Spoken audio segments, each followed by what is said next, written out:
Hello достар, сендермен бірге әдеттегідей мен Сұлтан. Бүгін біз Present Perfect шағын өтетін боламыз. Present Perfect шағын қазақша аяқталған осы шақ деп аударсақ болады. Бұл шақ субъектке have, has көмекші етістігі және етістіктің үшінші формасы немесе ed жалғау арқылы жасалады.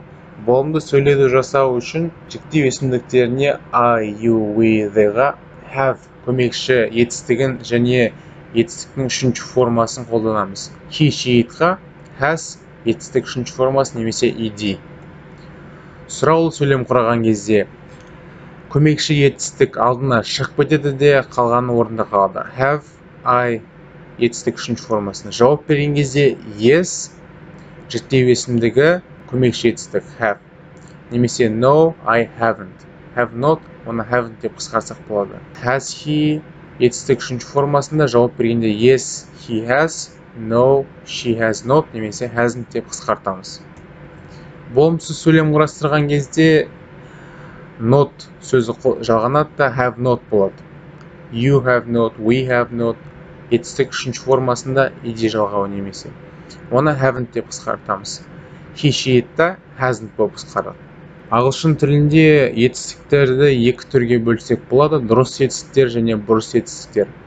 Дұрыс етістіктер regular verbs. Негізі ағылшын тілінде етістіктің үш формасы болады. Ең бірінші формасы осы шақты жасағанда қолданылады, ал қалған екі формасын өткен шақтарды жасағанда қолданамыз. Дұрыс етістіктерді өткен шақта қолдану үшін жай ғана ed жалғай саламыз. Екінші формасы да ed, үшінші формасы да ed. Clean, жинастыру, cleaned. Finish, finished. Use, used. Paint, painted. Мысалы, I have cleaned my room today. Бүгін мен бөлмемді жинастырдым. He has finished his homework. Ол өзінің үй жұмысын жасап бітірді. Who has painted it? Кім бұл суретті салған? Who has painted it? Ал бұрыс етістіктер бүйтіп ed жалғай алмаймыз. Оның өзінің формалары бар. I have been to Paris. Мен Парижде болдым. Been көрдіңіздер ма? She has read the book. Ол кітапты оқыды. Бұл жерде read деп оқымаңыздар, read деп оқу керек. Өйткені оқылуы солай. Міне осындай таблица, бұрыс етістіктердің таблицасы дәл осылай болады. Олардың саны 150-200 шақты. Егерде сіздер керек деп айтатын болсаңыздар, бөлек пост жасайын. Міндетті түрде комментарий жазыңыздар керек деп. Міне көрдіңіздер ма? Бірінші формасы, екінші формасы, үшінші формасы. Be, was, were, been. Мына жерде beenді қолдандық. I have been to Paris. Бұлардың бәрін тек қана жаттап алу керек болды.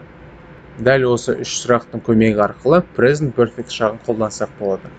Мысалы, егерде сіздің айтайын деп тұрған сөйлеміңіз мына сұраққа жауап берсе, сіз жаңа ғана немесе жақында, әлде қашан, соңғы кезде бір іс-әрекетті істеп болдыңыз ба? Егерде осы сұраққа жауап болатын болса сөйлеміңіз, сонда present perfect шағын қолданыңыз. Бұл өткен шақта болған, қашан екені айтылмайды, бірақ қазіргі шаққа, осы шаққа қатысы бар, нәтижесі бар. Қаншалықты ұзақ болып жатыр. Мысалы, бір кісімен оны танисыз, білесіз, қаншалықты ұзақ білесіз, бір жерде тұрып жатсыз, мысалы, бір жұмыста істеп жатсыз, бәленбай жыл. Соны айтқан кезде біз present perfect шағын қолданамыз. Сіз қашанда бір өміріңізде бір рет істедіңіз бе, тәжірибеңіз болуы мүмкін. Соны айтқан кезде present perfect шағын қолданамыз.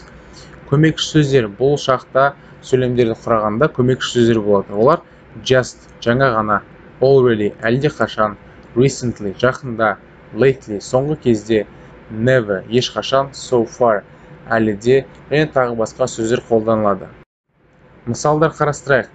He has lost his key. Ол, lose, lost, үшінші формасын қолданған. Жоғалту деген. Ол кілтін жоғалтып алды. Бұл өткен шақта орындалған іс-әрекет. Осы шаққа қатысы бар. Неге? Өткен нәтиже бар. Нәтижесі оның кілті дәл қазір жоқ. I've cut my finger. Мен саусағымды кесіп алдым. Бұның нәтижесіне мен қолымда оралған бинт соны көрсетеді. Қашан екенін айтпаймыз. Бірақ оның нәтижесі бар. He told me his name, but I've forgotten it. Ол маған өзінің атын айтты, бірақ мен оны есімнен шығып кетті, есімде жоқ. нәтижесі сол. Мен қазір аты есімде жоқ оның. Are you hungry? No, I've just had lunch. Сен қарның аш па сенің?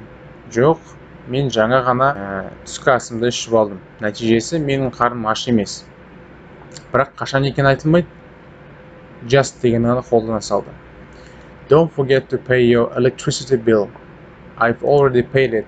Электр қуатының шотын төлеуді ұмытпа. Мен оны әлде қашан төлеп қойғанмын. Нәтижесі бар. Қашан екен айтылмайды, бірақ нәтижесі бар. Өткен шақта болған, осы шаққа қатысы бар. Has it stopped raining yet? Жаңбыр жауған әлі тоқтамады ма? I haven't seen him lately. Мен оны соңғы кезде көрмедім. I have known him since school. Өткен шақта бір басталған, қазірде сіз оны I have known him since school. Мен оны мектеп кезден бері танимын, біліп келемін. Яғни бұл өткен шақта басталған іс-әрекет әлі де жалғасып келе жатыр. I haven't been to Africa. Мен Африкада болған жоқпын.